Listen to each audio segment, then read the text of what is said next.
बहुत अच्छी गीत। तो बाबा ने आज मुरली में भी तकदीर की बात करी। तो बाबा की वाणी में सुनते हैं। 11 तारीख की वाणी है, फातिहा मुरली ओम शांति बाप दादा। मीठे बच्चे, अंतर्मुखी बन पढ़ाई में तत्पर हो। माना अंतर्मुखी माना जो हमारा मुख हो वो अंतर की तरफ हो, अपने को ही देखे। श्रीमत पर सदा चलते रहो तो तुम्हारी तकदीर बहुत ऊंच बन जाए। ये समय है अपनी तकदीर बनाने। ये जो संगम का समय है छोटा सा, इसमें हम जैसी अपनी तकदीर बनाना चाहें पूरे कल्प के लिए वैसी हम बना सकते हैं। कितने लोगों को हम देखते हैं, वो कहते हैं भाई देखिए इनकी किस्मत तो कितनी अच्छी है, जरा सी मेहनत करते हैं और ये पूरा मिल जाता है। तो वो तकदीर उसने कैसे बनाई है कि उसने पिछले जन्म में मेहनत करी। तो इसी तरीके से हम इस समय की मेहनत करेंगे तो पूरा कल्प रहेगा। प्रश्न है, तुम बच्चों की ऊंची तकदीर कौन सी है जिसके आधार पर तुम सारे सृष्टि की तकदीर को जान। उत्तर है सुदर्शन चक्रधारी बन। ये है सबसे ऊंचे से ऊंची तकदीर। क्योंकि जैसे ही हमने सुदर्शन चक्र फिराना शुरू किया और हमें अपने जन्मों का ज्ञात ज्ञान हुआ, तो हमारे जितने भी दुख थे पाप थे वो धीरे धीरे खत्म होते थे, क्योंकि पता है कि हम कौन थे। और ये तो चक्र चलता रहता है। तुम ब्राह्मण अभी सुदर्शन चक्र, तुम अपनी भी तकदीर को जानते हो तो सारी सृष्टि की भी तकदीर को जानते हो। ये बड़ी बात। इस सृष्टि में आने वाले समय में अब क्या होने वाला है ये भी हमें पता है। बाबा आए हैं तुम बच्चों की हीरे समान तकदीर बनाने। स्मृति में रहे स्वयं भगवान हमारी तकदीर बनाए नहीं, तो तकदीर बनती। बस इतना ही रहे कि भगवान पढ़ा रहा है, हमारी तकदीर बना रहा है, तो उसके कहे अनुसार चलते चलो चलते चलो। गीत है आने वाले कल की तुम तस्वीर। ओम शांति। बच्चों ने गीत के दो शब्द सुने। पहले बाबा गीत थोड़ा लंबा चलाते, धीरे धीरे समय जैसे आगे बढ़ता गया, बाबा अपनी संपूर्ण अवस्था को प्राप्त हुए तो गीत भी बस 2 लाइनें चलती थी। तो बाबा ने कहा बच्चों ने गीत के दो शब्द सुने। सुनने से ही अपनी तकदीर पर नशा चढ़ जाना चाहिए। ये है अविनाशी नशा, उतरना नहीं चाहिए। ये हमारा ये जो नशा है, ये हमें कौन पढ़ा रहा है, हमारी तकदीर कैसी है। हमेशा इस नशे में कोई मनुष्य साहूकार पदमपति होते हैं तो उनको रात दिन नशा रहता है। हम बड़े धनवान जागीरवान है, नशा चढ़ता ही है संपत्ति का। तो बाप है तकदीर बना। अभी तो तकदीर फूटी हुई है, अभी तो सबकी तकदीर टूट गई है क्योंकि कर्म ऐसे कर दिए हैं कि वो बार बार दुख देते रहते हैं। कौड़ी मिसल तकदीर है, वह हीरे मिसल तकदीर है, ये तुम जज कर सकते हो। बेहद का बाप सम्मुख बैठ तकदीर बनाता है। सो तुम देखते हो, जानते हो। अब आप देखिए जो आज का जो मनुष्य है उसकी क्या तकदीर है। ना हवा सांस लेने के लिए अच्छी है, ना पानी है, ना संबंध है, किसी भी तरीके का सुख नहीं है। तो कैसी, इसीलिए कौड़ी मिसल तकदीर है। ऐसी तकदीर का क्या फायदा। परम पिता परमात्मा को देखते हो व जानते हो, जानते हो बच्चे जानते हैं हम। भला आत्मा को देखते नहीं है, परंतु निश्चय है हम आत्मा है स्टार में से, भ्रुकुटी के बीच में रहते हैं। इस समय तुम बच्चों को आत्माभिमानी बनना। तो बाबा की जब आप देखेंगे हमेशा लगभग पहला पैराग्राफ बाबा आत्माभिमानी बनाने पे जोर देते हैं। इस देह में रहने वाले को आत्मा देही कहा। चलिए धीरे धीरे उस स्थिति में टिकते हैं। आत्मा को अभिमान है कि हमको परम पिता परमात्मा आकर मिला। बच्चे बाप के पास जन्म लेते हैं तो वारिस होते हैं। फिर कोई तो पाई पैसे की तकदीर पा लेते हैं, कोई तो कुछ भी नहीं पाते हैं। भाई जैसा पिता होता है वो अपने बच्चे को उस हिसाब से दे के जाता है। सिर्फ जन्म ही पाते हैं। कोई कोई हैं जिनके 5-6 बच्चे हैं, तलब कम मिलती है, तनख्वाह कम मिलती है, तो समझते हैं हमारी तकदीर में ये थी। कोई बच्चे बच्चे को ये लगता है कि हमारे पास तो ये सारी चीजें है ही नहीं है, तो उसको लगता है भी हमारी तकदीर है ऐसी। औरों को देखते हैं, उन्हों की तकदीर में कितने महल माड़ियां ताज व तख्त हैं। मनुष्यों की तकदीर की वैरायटी है। तो अब तुम अपनी तकदीर को जानते हो कि किस तकदीर के लिए हम कुशल थे। हमें भी इसी तरीके से अंत में जब हम शरीर छोड़ेंगे, आत्मा कोई धन अपने साथ थोड़ी ले जाती है, आत्मा तो अपने साथ संस्कार ले। इसीलिए बाबा हमारे संस्कार परिवर्तन के ऊपर काम करते हैं और यही संस्कार अगले जन्म में जाके हमारे लिए धन का काम करेंगे।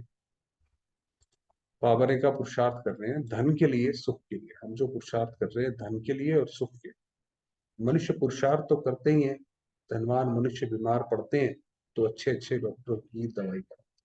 समझते हैं धन से अच्छी दवाई होगी। तो धन की बात है ना, तुम बड़ी जबरदस्त तकदीर बनाते हो श्रीनिवास।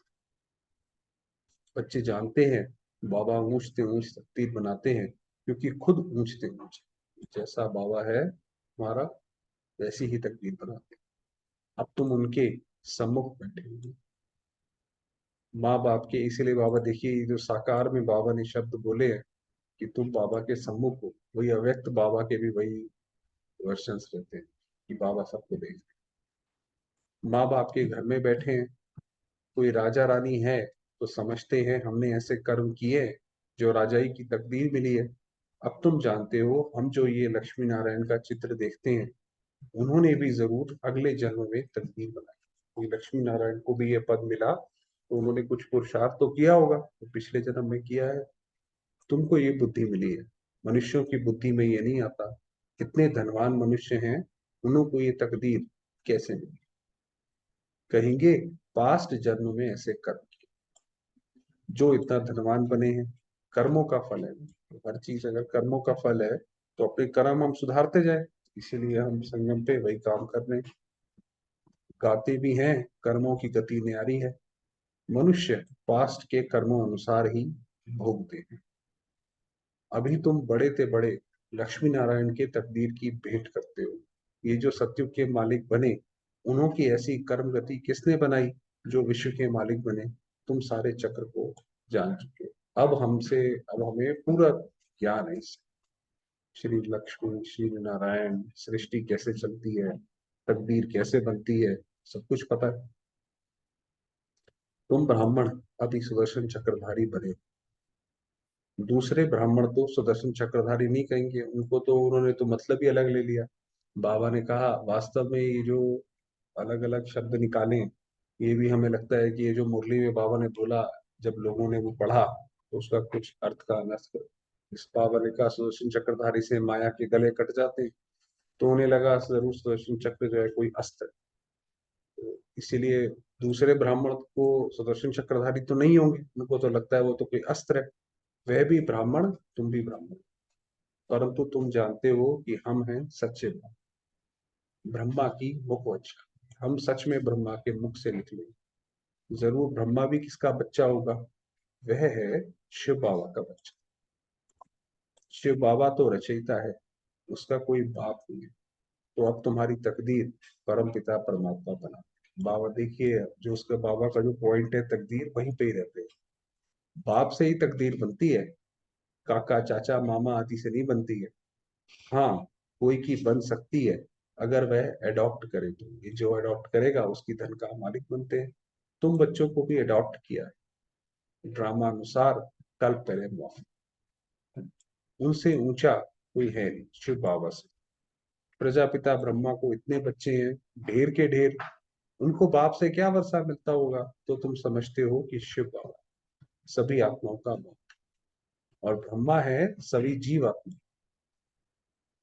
तुम इसमें भाई बहन हो जाते हो, सारे आपस में एक दूसरे के साथ भाई बहन हो गए, क्योंकि हमारा बाबा एक है। बाप तो तुम बच्चों को कहते हैं देखा तुम्हारी तकदीर कितनी ऊंची है, और हम अपने आप को समझते थे साधारण, हमें लगता था हम तो कहीं पे भी फिट नहीं होते हैं। देखो दुनिया के हिसाब से ये भी नहीं है, ये भी नहीं है। बाबा ने कहा देखा तुम्हारी तकदीर कितनी ऊंची है, हम तुमको पढ़ाकर कितना तकदीरवान बनाता हूँ। बरोबर सतयुग आदि में श्री लक्ष्मी नारायण व इन स्वर्गवासियों की राजधानी थी। कितनी उन्होंने ऊंच तकदीर बनाई है, कैसा वहां पे जो सुख बनाया है कि आज का मनुष्य सोच भी नहीं पाता कि ऐसी भी कोई दुनिया होगी। तभी तो कहते हैं कि भी पवित्रता के साथ दुनिया कैसे चलेगी। ऐसी वो जगह है।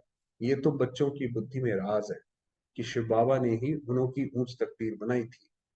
वह तकदीर भोग 84 जन्म पूरे।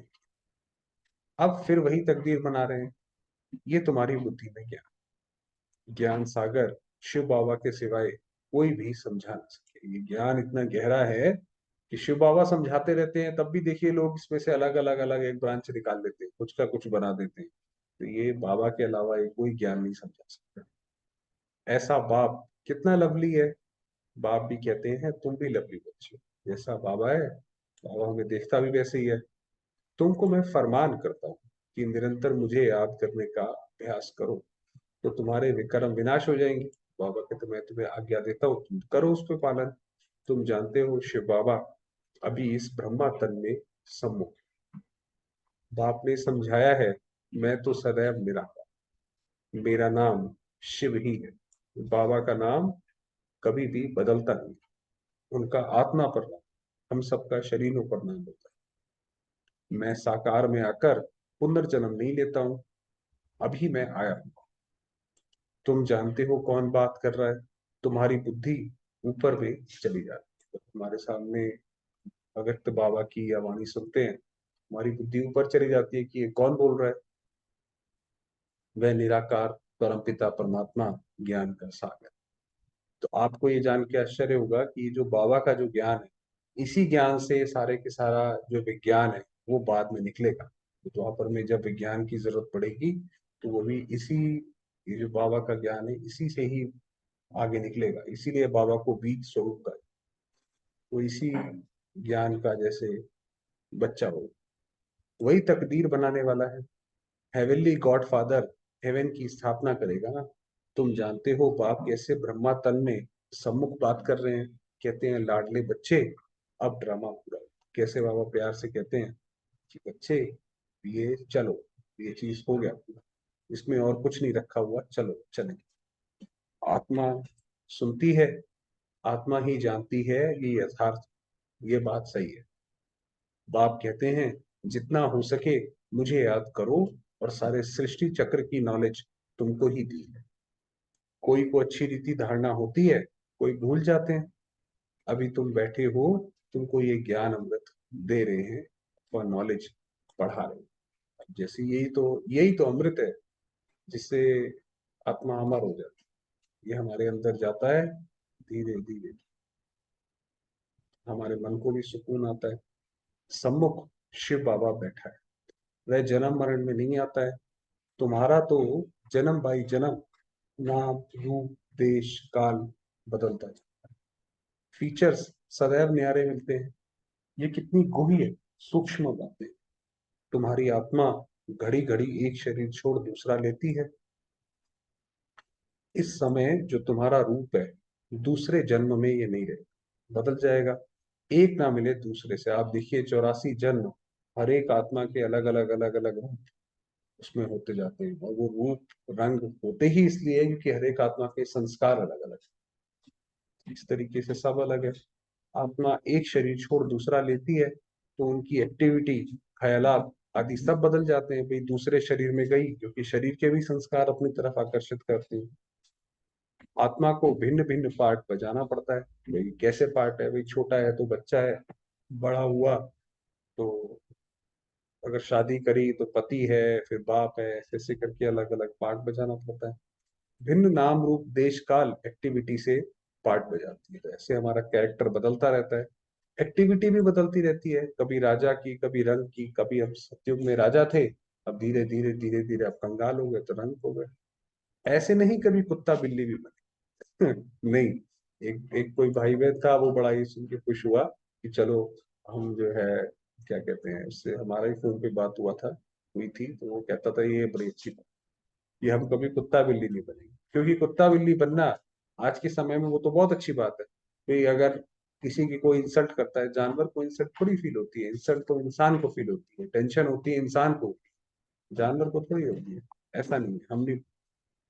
अभी तुम जानते हो हम भविष्य में प्रिंस प्रिंसेस बनने के लिए पुरुषार्थ करते हैं। मनुष्य से देवता बन रहे हैं, ये मम्मा बाबा भी पुरुषार्थ करते हैं। फिर भविष्य में जाकर लक्ष्मी नारायण बनेंगे। हम भी जितना अपनी तकदीर बनाने लिए पुरुषार्थ करेंगे, उतना बहुत सुख मिलेगा। बाद में भी सुख मिलेगा, अभी भी सुख मिलेगा। ऐसा नहीं है कि सब कुछ बाद में मिलेगा। कितनी जबरदस्त कमाई है। वह तो करके अल्पकाल सुख के लिए पढ़कर इसी ही जन्म में बैरिस्टर आदि बन। ये किसी ने बहुत मेहनत करी, चलो IIT IIM निकाल लिया, इस जन्म में बन गया। दूसरे जन्म की बात ही नहीं। भाई वो शरीर छोड़ा, फिर दोबारा से पढ़ाई करो दूसरे जन्म में। सो भी बने ना भी बने, हो सकता है भाई, ये जरूरी थोड़ी है कि पढ़ाई कर ली है तो सारे ही वैसे बनते हैं, उसमें से कोई कोई रह भी जाते हैं। तुम तो समझते हो हम भविष्य में स्वर्ग में जरूर जाएंगे, फिर वहां देवी देवता कहलाएंगे। ये कभी भूलना नहीं है कि बाप से हम स्वर्ग के ताऊसी तख्त का वसा लेकर ही छोड़े, ये हमने लेना ही है। ऊंच ते ऊंच बनकर ही दिखलाएंगे। गॉड फादर पढ़ाते हैं, वह भी तो बुद्धि में आता है। हम अच्छी रीति पढ़कर 21 जन्म के लिए अपनी प्रारब्ध इस समय जितना पुरुषार्थ करेंगे उतना ऊंच तकदीर का, जितना अच्छा पुरुषार्थ उतना ज्यादा सुख, उतनी बड़ी तकदीर। वह तकदीर कल्प कल्प कायम रहेगी। इसलिए इस समय तकदीर के लिए अच्छा पुरुषार्थ करना चाहिए। जो भी हमने बना दिया वही हमारी कल्प कल्प के लिए लिख दी जाएगी। इसीलिए जितना पुरुषार्थ करना है वो भी कर लो, बाद में समय कोई नहीं आएगा। बड़ी भारी तकदीर है, बहुत सुख है।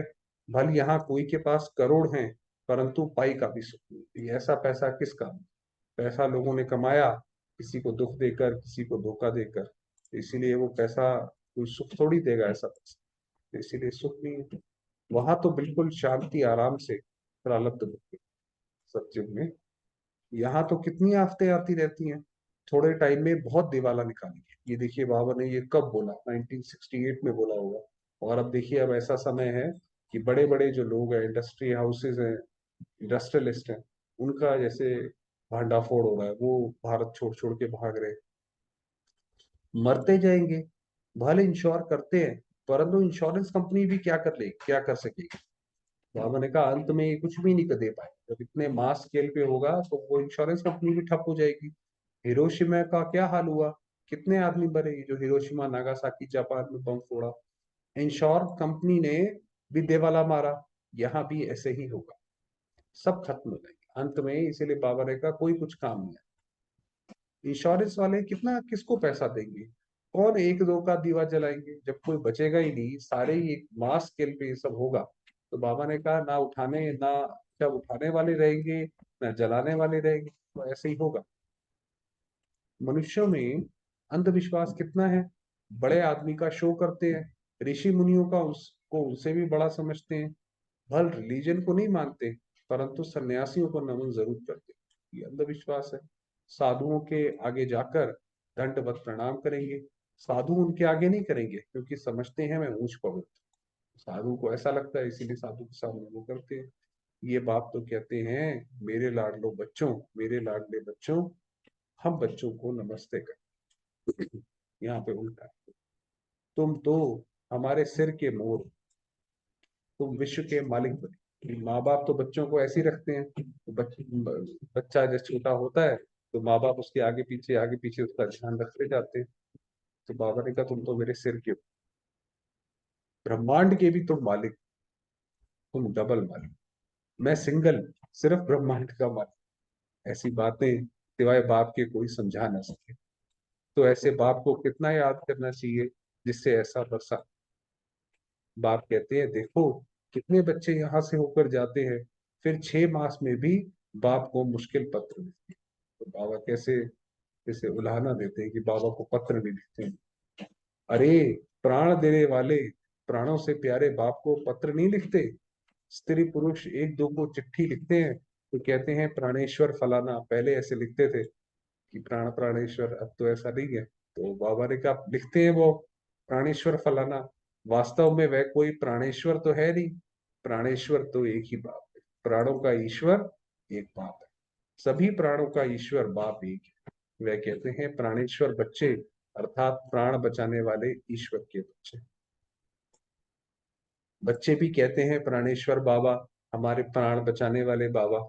यहाँ से ही नाम निकला। वही बताया कि सब कुछ जो है वो यही ज्ञान है, यही जो ज्ञान बीज है, सब कुछ इसी का ही विस्तार। भारत में भी ऐसे प्राणेश्वर प्राणेश्वरी लिखते हैं, परंतु है नहीं। प्राणों का दान तो बाप ही देते। बाप कहते हैं तुम मेरे बनते हो तो फिर तुमको कोई दुख दे नहीं सकते। आत्मा को ही दुख मिलता है, आत्मा फील करती है। बाप कितना प्यार से समझाते हैं, याद भी उनको करती है, महिमा करती है। इसीलिए बाबा को याद लगातार करते रहो, महिमा उसकी करते रहो।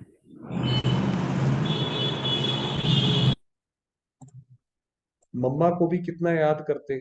जो बहुतों की अच्छी सर्विस करते हैं उनको कितना ऊंचा मर्तबा मिलता है। फिर उनके बाद सेकंड नंबर में जो सर्विस में बाबा को फॉलो करते, तुम्हें बहुत रहम दिल, जैसे बाबा ने हमको बनाया है, फिर हम औरों को बना। कितनी बड़ी प्रॉपर्टी की प्राप्ति है, स्वर्ग की राजधानी। वहां हम इतने साहूकार रहते हैं जो सोने हीरो के महल बनाए। वहां पे ऐसे इतने ज्यादा साहूकार रहेंगे कि सोना घरों में लगा रहेगा। एक माया मच्छंदर का खेल भी दिखाते हैं। उसने देखा सोने की ईंटें पड़ी हैं, थोड़ी ले जाए। तुम साक्षात्कार में स्वर्ग में हीरे जवाहरातों के महल देखते। क्या होता था शुरुआत में, आपको पता है कि बहुत साक्षात्कार होते थे, तो बाबा ऐसे साक्षात्कार कराते थे कि भाई स्वर्ग में देखो ऐसा है, स्वर्ग में वैसा है। तो जो आत्मा साक्षात्कार कर रही होती थी तो वो तो पूरी तरह साक्षात्कार में डूबी है, तो उसको ये लगता था कि ये जो स्वर्ग की चीजें हैं, चाहे कुछ सोना है चाहे कोई फल है, ये हम ले जाएं तो दिखाए जाते। तो ऐसे उनको लगता था। सोने की खानियां देखते हो तो समझते हो थोड़ा ले जाए, सूक्ष्म वतन में सोना नहीं मिलता। तो वो तो एक कोई, वो तो आत्मा जब डायरेक्ट देखती है वो साक्षात्कार है। उसका स्थूल से तो कोई लेना देना है नहीं। सोना वैकुंठ में रहता है। तुम जानते हो वहां खानियों से हम विमानों में जाकर सोना भरकर ले आए। अंत में यही होगा, जब सारी दुनिया आपस में लड़ेगी तो उस वक्त करेंसी की कोई वैल्यू नहीं रहेगी। ये भी मुरली में बाबा ने बोला है। तो उस वक्त सोने चांदी का मूल्य रहे, तो भारत में सोना आएगा। सोने की बड़ी बड़ी ईंटें भी होती हैं। अभी भी बड़ों बड़ों के पास सोना तो पड़ा है ना। भारत को सोना चांदी तो जरूर रखना। सबके पास बड़ी बड़ी गुफाएं बनी हुई हैं, जहां कोई लूट फूट ना सके, आग जला ना सके। तो वह भविष्य में तुम्हारे हाथ है। तो बाबा ने कहा वो सब, आप अगर जब हिस्ट्री पढ़ेंगे तो उसमें देखेंगे भारत जो सोने की चिड़िया था वो था भी ऐसी। क्योंकि भारत के पास अपना तो सब कुछ था। तो अगर भारत अगर किसी को अपनी कोई चीज इंपोर्ट करेगा बेचेगा, तो वो सामने वाले सोना ही दे सकता है, उसके अलावा कुछ दे ही नहीं सकता, क्योंकि कृषि प्रधान था सब कुछ। जिन एरोप्लेन आदि द्वारा अभी बॉम्ब आदि गिराते हैं विनाश के लिए, वही चीजें फिर सुख के लिए निमित्त बन जाएंगी। सतयुग में ये सब थी, फिर ट्रायल अब फिर बनी है। तुम जानते हो कैसे खानियों से जाकर ले आते हैं, खानियां सब नहीं हो जाती। ये तो जैसे जो चक्र है, ये चलता रहता है कि सोना अंदर से निकलता रहता है और फिर वो खानियां भरती रहती हैं। अभी तो पुरानी है, तो ऐसी तकदीर बनाने वाले बाप से पूरी तकदीर लेनी चाहिए। इसमें गफलत नहीं करनी। बाप और वर्षे को याद करो। बाप कहते हैं एक में मोह लगे, स्वर्ग को एक शिपा। अच्छा, मीठे मीठे सिके लदे बच्चों प्रति माता पिता बाप दादा का या प्यार और बाकी रूहानी बाप की रूहानी बच्चों को नमस्ते। हम रूहानी बच्चों की रूहानी बाबा को याद प्यार और नमस्ते। अपनी ऊंच तकदीर बनाने में गफलत नहीं करनी, जो धारण करनी है श्रीमत पर अच्छी रीति चल, पढ़ाई के आधार से ऊंच तकदीर बनानी। प्राणेश्वर बाप की याद में रहे, सबको प्राण दान दे। ये जो बाबा की याद है, ये जैसे कि एक प्राण दान, ये जो उससे हमें सुख शांति की प्राप्ति होती है, तो एक प्राण दान है हमारे लिए, तो वही दूसरे को भी दे। सबके प्राण बचाने हैं, किसी को भी दुखी नहीं करना। वरदान दिया, मालिकपन की स्थिति में रहे, प्रकृति द्वारा सहयोग की माला पहनने वाले प्रकृति जीत। बहुत अच्छा था, पहले इसकी डिटेलिंग पर।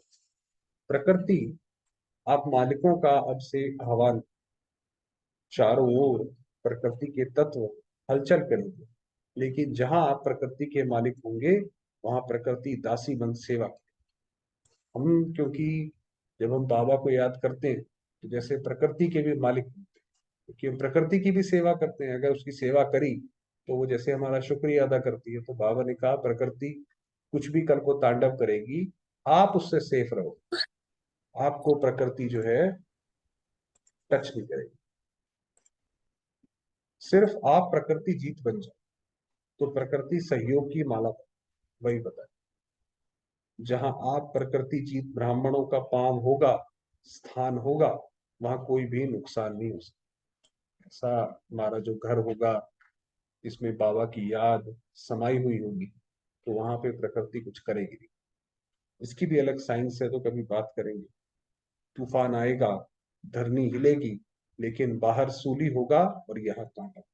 बाहर कितनी कैसी बहुत कैसे मेटाफर यूज करते हैं बाबा, कि बाहर सूली होगी, बाहर तो लोगों को लगेगा अरे बाप रे भाई ये क्या हो गया, और अंदर कांटा होगा आपके पास।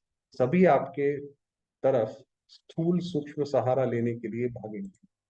बाबा ने कहा ये जो सेंटर्स है, आखिर में ये एशलम बन जाएंगे, कि सारे लोग इधर भागेंगे, कि सुख शांति भी इधर मिलेगी और सब कुछ स्थूल सहारा भी इधर मिलेगा। तो बाबा ने कहा ऐसा तो हमारा घर जो हो, जहाँ पे भी हम रहते हो, वो एक जैसे शांति कुंड हो, और हमें बिल्कुल ऐसी फीलिंग आए जैसे बाबा ने बताया कि हम प्रकृति पति हैं। तो प्रकृति आपको सहयोग देगी, फिर आपको किसी और के सहयोग की जरूरत नहीं है।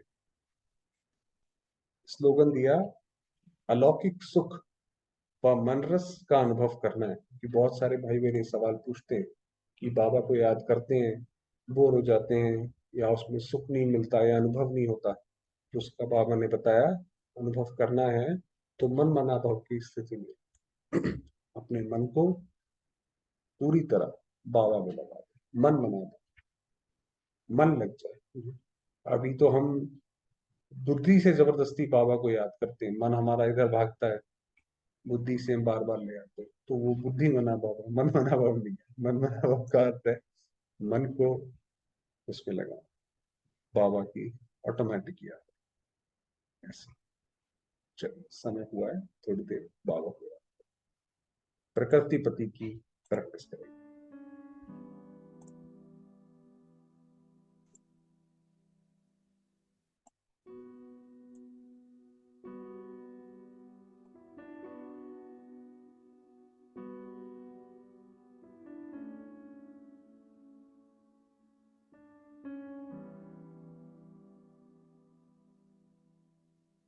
देखिए ये स्वयं को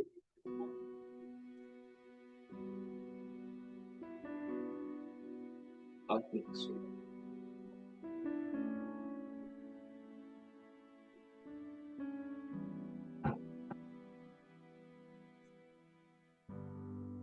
मैं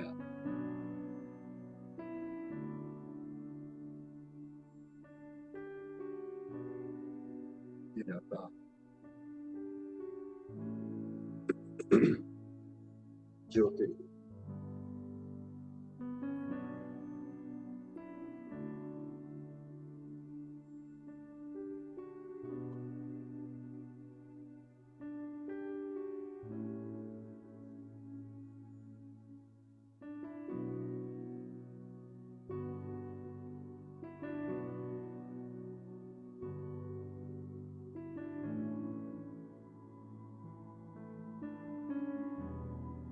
इस शरीर प्रकृति मन,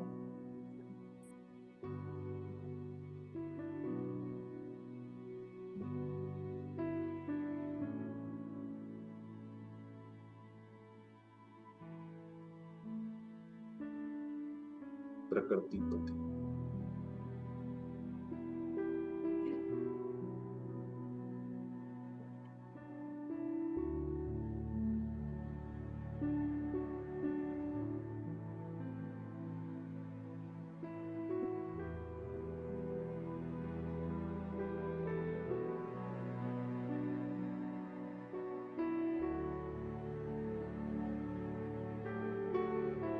मेरा भाग्य, मेरी तकदीर, सर्वश्रेष्ठ,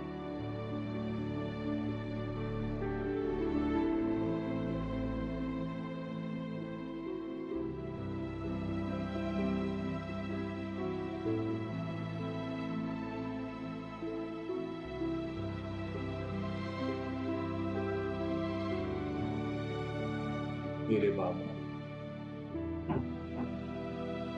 स्वयं बाबा,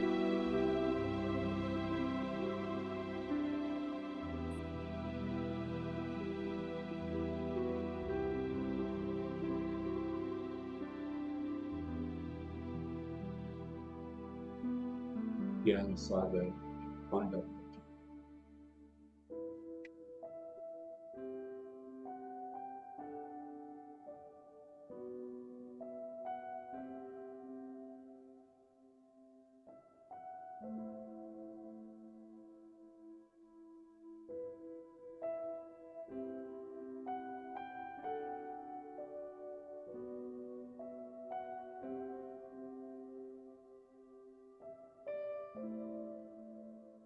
कि ऐसे ही नहीं करता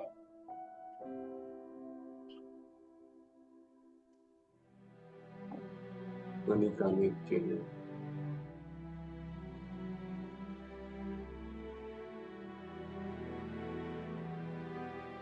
मुझे आत्मा को बरस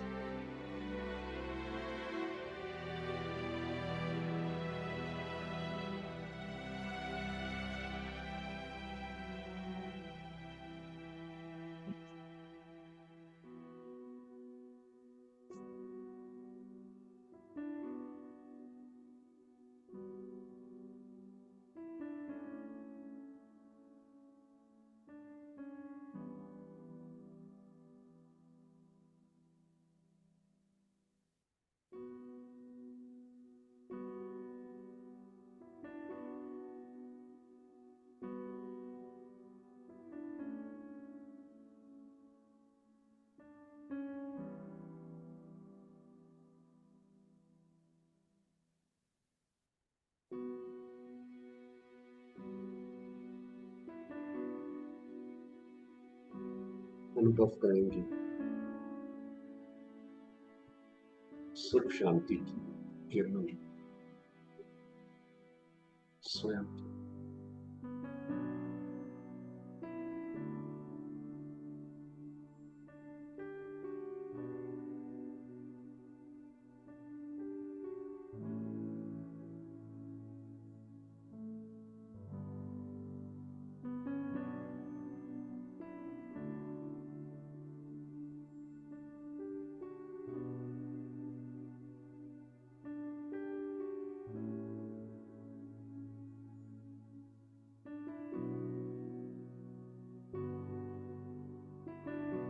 मेरा मन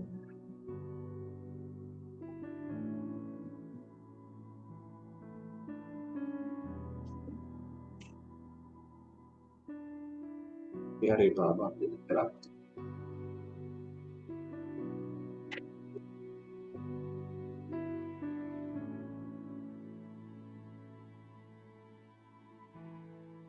मान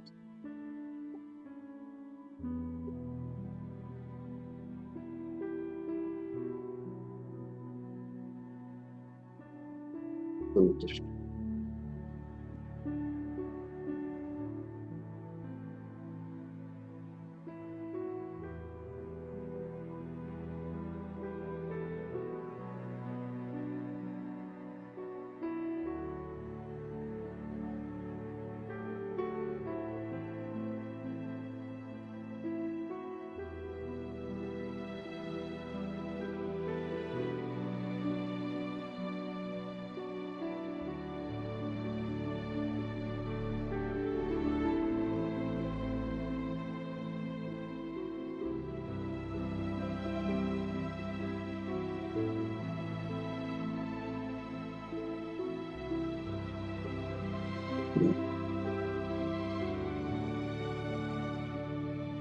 ओम